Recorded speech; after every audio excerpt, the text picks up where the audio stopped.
The next film stars Matthew McConaughey. Yeah, it's this one that's called The Free State of Jones. Now, this is set during the American Civil War, and he plays an actual real person called Newt Knight, who was basically part of the Confederate Army.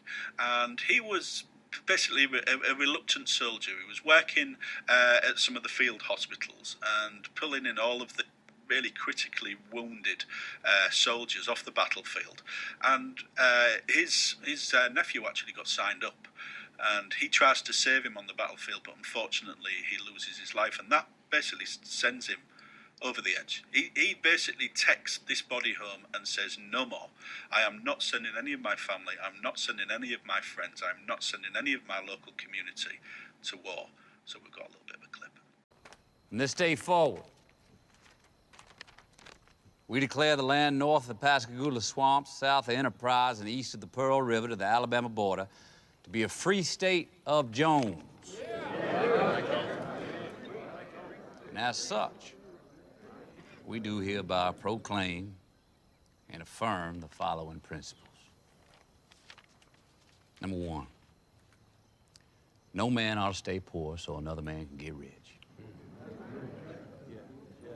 Number two, no man ought to tell another man what he's got to live for or what he's got to die for.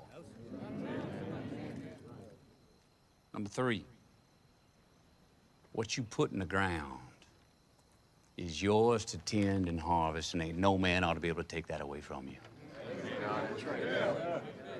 Number four,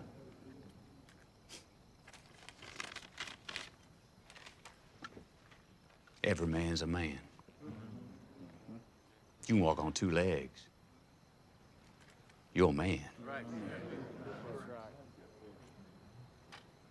It's as simple as that. So from that, he actually creates his own free state, which isn't controlled by the Confederate Army like the rest of the southern states were.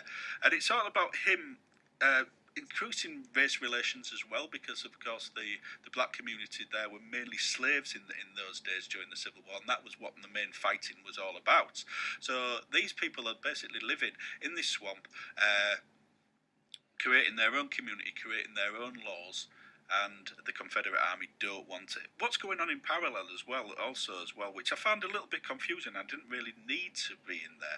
It also takes place in the 1960s as well, where some of his descendants are being placed and being racially segregated back in the 60s, when they had this segregation in there as well. So that bit I didn't think they needed to put in, because I think the story of Newt Knight is interesting, and it is on. The performances are really, really good. Matthew McConaughey is fantastic, as you'd expect.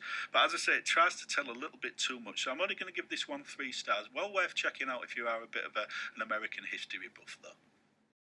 There's plenty left to fight for.